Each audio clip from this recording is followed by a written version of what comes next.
Hello guys, welcome to BPSC with SK. आज मैं अपनी जीएस 2 के सेक्शन 3 को डिस्कस करूंगा, जिसमें साइंस एंड टेक से रिलेटेड क्वेश्चंस आते हैं। तो चलिए शुरू करते हैं।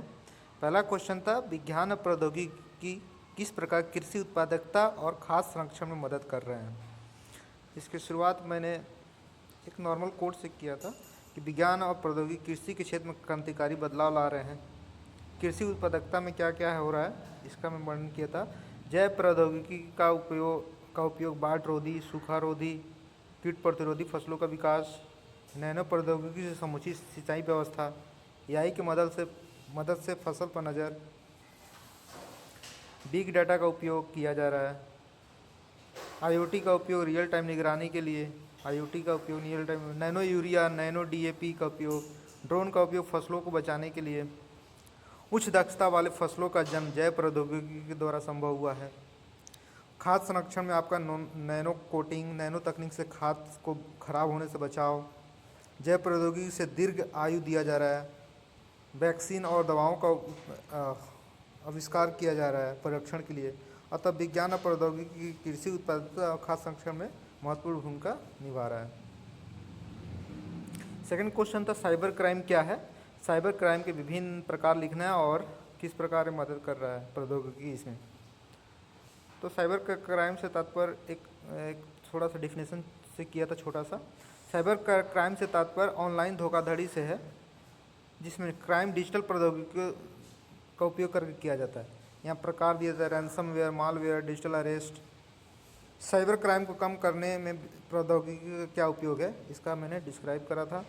जैसे सीसीटीवी, टीवी, व्हाट्सएप जनता को जागरूक और शिक्षित निगरानी करते हैं। एआई के माध्यम से डाटा विश्लेषण होता है। आईओटी के द्वारा निगरानी है। एग्जैक्ट विभिन्न प्रौद्योगिकियों के माध्यम से लोगों को साक्षर किया जा रहा है, जैसे टेली शिक्षा के माध्यम से। जैव प्रौद्योगिकी का उपयोग किया जा रहा है। बिग डाटा का उपयोग निगरानी के लिए किया जाता है। अतः प्रौद्योगिकी साइबर क्राइम को रोकने में महत्वपूर्ण भूमिका निभा रही है। नेक्स्ट क्वेश्चन था, हमें कैंसर जैसी बीमारियों का इलाज से लेकर ट्रेन, हवाई टिकट बुक करने के जीवन के हर क्षेत्र में विज्ञान और प्रौद्योगिकी की आवश्यकता है। इस कथन पर सिद्ध करना था।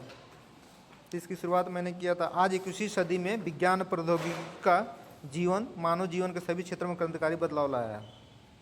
विज्ञान प्रौद्योगिकी का उपयोग मतलब एक डायग्राम के थ्रू मैंने बता दिया था। स्वास्थ्य के क्षेत्र में, कृषि के क्षेत्र में, सेवा में, उद्योग में, मार्केटिंग, टिकट बुकिंग, रक्षा, ऊर्जा, यातायात, जल संचयन, मतलब सभी क्षेत्रों में अब विज्ञान प्रौद्योगिकी का उपयोग किया जा रहा है। अतः ये हमारे मतलब सभी रग रग में बसा हुआ है। फिर जैसे एग्जाम्पल थ्रू यहाँ बताया था, स्वास्थ्य में गंभीर बीमारियों के इलाज में कैंसर, टीबी, टेलीमेडिसिन के द्वारा quantum tube, nano cell, TB, शिक्षा में टेली शिक्षा, ऑनलाइन सामग्री, जल संचयन में वर्षा जल हार्वेस्टिंग, सूक्ष्म सिंचाई तकनीक जैसे ड्रिप, स्प्रिंकल। इसके अलावा इसका उपयोग सभी क्षेत्रों में, चाहे वो यात्रा या मूवी टिकट बुकिंग करना हो या डॉक्टर से टेलीमेडिसिन से सुझाव लेना हो, उपयोग किया जा रहा है। ऐसे करके कंक्लूड करा था। नेक्स्ट क्वेश्चन था, वर्णन करें कि डीएनए या फिंगरप्रिंट की तकनीक फॉरेंसिक विज्ञान के क्षेत्र में कैसे मदद करती है। तो डीएनए या फिंगरप्रिंटिंग की तकनीक फॉरेंसिक विज्ञान में महत्वपूर्ण भूमिका निभाती है। डीएनए फिंगरप्रिंट का उपयोग फॉरेंसिक में पैतृक विवाद को सुलझाने में, किसी घटना स्थल की बारीकी जांच में, बढ़ती अपराध को कम करने में, सत्य का पता लगाने में, किसी भी सत्य के पृष्ठ तक पहुंचने में, कानून के क्षेत्र में पारदर्शिता लाने में, कानून के क्षेत्र में केसेस को जल्दी निपटाने में। नेक्स्ट था, तो स्टेम क्या है, इससे रिलेटेड क्वेश्चन था। स्टेम शिक्षा एक उच्च शिक्षा और आधुनिक शिक्षा पर आधारित होती है, जिसका मुख्य उद्देश्य गुणवत्तापूर्ण शिक्षा प्रदान करना है।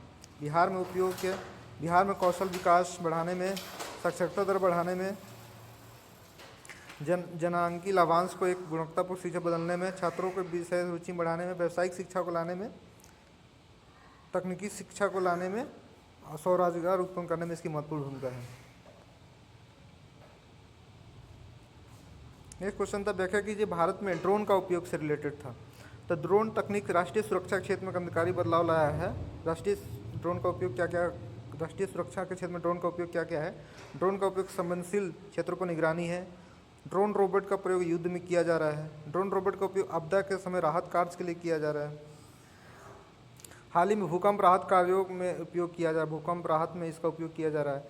ड्रोन के रूप में बम का प्रयोग, ड्रोन से आवश्यक वस्तुओं का परिवहन किया जाए दुर्गम स्थानों में। संवेदनशील क्षेत्रों की सीमा पर ड्रोन का उपयोग किया जा रहा है। ड्रोन का उपयोग बड़ी बड़ी इमारतों में लगी आग को बुझाने में किया जाता है। अतः ड्रोन अभी क्रांतिकारी बदलाव ला रही है।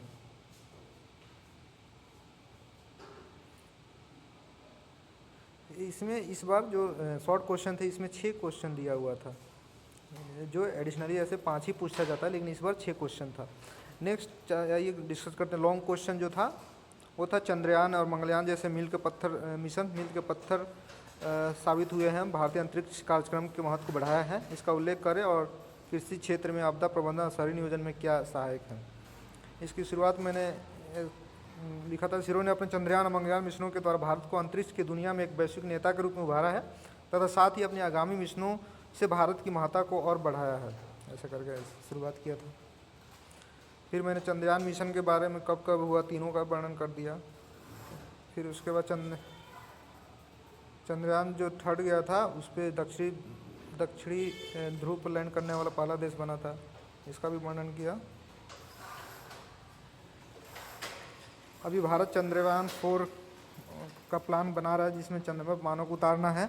फिर मंगलयान मिशन के बारे में लिखा, तथा साथ ही आगामी महत्वपूर्ण मिशनों के बारे में भी ऐसे दिया। अंतरिक्ष स्टेशन 2025, शुक्र ग्रह 2028, चंद्रयान 4, गगनयान, NGLV, इस सब का भी जिक्र कर दिया। उपरोक्त मिशनों के द्वारा भारत के गौरव को बढ़ाया है तथा इसरो अपनी क्षमता दिखाने को मौका दिया है। भारत के अंतरिक्ष कार्यक्रम के महत्व क्या है, यहाँ पे लिखा था अन्वेषण, पर्यटन हेतु, अंतरिक्ष स्टेशन हेतु आधार, कौशल विकास हेतु, FDI को आकर्षित करना एक मुख्य कारण है, भारत को वैश्विक नेता के रूप में उभार रहा है। फिर अंतरिक्ष मिशन का योगदान जो पूछा था, कृषि, आपदा प्रबंधन और शहरी नियोजन, एक डायग्राम के थ्रू इसको दिखाया था। फिर उसके बाद से कृषि से रिलेटेड क्या क्या है तो उसको मैंने जिक्र किया था। GSAT के द्वारा मौसम का सटीक पूर्वानुमान ताकि बचाव कार्य हो, वर्षा का अनुमान किया जा रहा है, आपदा का पूर्वानुमान, आपदा प्रबंधन में इसका क्या काम है। आपदा में इसके 3 लेवल पर, आपदा पूर्व, आपदा के समय और आपदा के बाद। आपदा पूर्व संचार उपग्रहों के द्वारा आपदा का पूर्वानुमान, मॉक ड्रिल की अभ्यास, आपदा हेतु तैयारी, सटीक जानकारी, आपदा के समय, संचार उपग्रहों का उपयोग, प्रौद्योगिकी की निगरानी, क्षति का आकलन के आधार पर बुनियादी ढांचों का विकास। शहरी नियोजन में क्या काम है, शहरी नियोजन में एडसेट द्वारा जानकारी, भूकंप वाले क्षेत्रों की निगरानी, संचार उपग्रहों के द्वारा ठोस जगहों का चयन, बुनियादी ढांचों का विकास। फिर कंक्लूड करा था, अतः भारत के अंतरिक्ष मिशनों ने भारत को वैश्विक नेता बनाने के साथ साथ मानव के अन्य क्षेत्रों में भी सहूलियत पहुंचा रहा है, ऐसे करके मैं कंक्लूड करा था। बाकी कुल मिला के मेरा सेक्शन एक एवरेज से ऊपर माना जा सकता है। आई होप ये वीडियो आपको अच्छी लगी होगी। ऐसे ही वीडियो देखने के लिए स्टे ट्यून, मिलते हैं नेक्स्ट वीडियो में। Thank you so much.